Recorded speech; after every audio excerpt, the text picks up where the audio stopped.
Welcome to Christmas Island. My name is Henry Genthy, and I'm a retired marine biologist, and I've been living on Christmas Island with my wife. I came here originally from Tarawa, where I'd lived for 4 years. Came here about 4 years ago, and very interested in environmental projects. And these small island countries and these atolls are very interesting places to get involved in environmental issues, because now the economies here are changing from subsistence economies where people relied on fish and coconuts and such local crops and things to cash crops. And cash, the sort of cash economy is developing here, and we're getting a lot more imported goods. And along with all of those kinds of things come the problems that we have in the outside world, like pollution, rubbish, trying to figure out how to get rid of rubbish here. Plastic is a big issue here, which I know you guys are concerned with as well. And it's an interesting place, because what do you do with rubbish on an atoll, a small island like this, where there is really no room to throw anything? You know, the environmental problems that we face here are pretty much the same problems that you face in the big outer world, you know.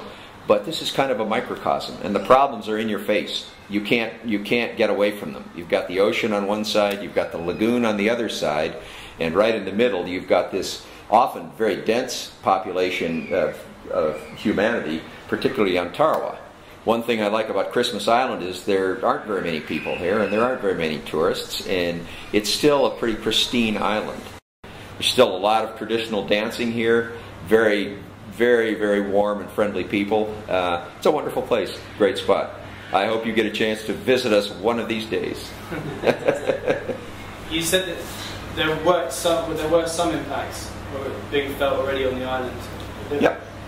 What are those in particular? There impact with rubbish is one of the problems. Okay, rubbish and overfishing. Now the locals have, you know, rubbish is here. It's not a huge problem. On Tarawa, it's a huge problem. And I hate to say it, but Kiribati has a reputation around the Pacific as one of the most trashed islands in the world, basically. And that's because it's very difficult to get rid of rubbish on these atolls where there's no place to put it. You know, so on Tarawa, where there are 50,000 people on a tiny atoll, probably 20% the size of Christmas Island, they dump the rubbish in landfills, which are constructed out over the lagoon. And that creates all kinds of problems, as you can imagine. Not only is it difficult to find enough space to build a landfill like that, but it's expensive, and it's difficult to maintain, and they leach pollutants out into the lagoon and so forth. So there's a lot of problems involved in that. Christmas Island, we have so few people, relatively, it's such a huge land area, that the municipal garbage and rubbish crews merely take the rubbish out into the bush and dump it. You know, it's a pretty unceremonial, you know, process, and it's kind of, Christmas is still big enough where you can use the old out of sight, out of mind kind of cliche, because we've got a lot of room. You can't do that on these other islands. These other islands are very narrow, very different than Christmas Island. So anyway, rubbish is one problem. Overfishing is another problem.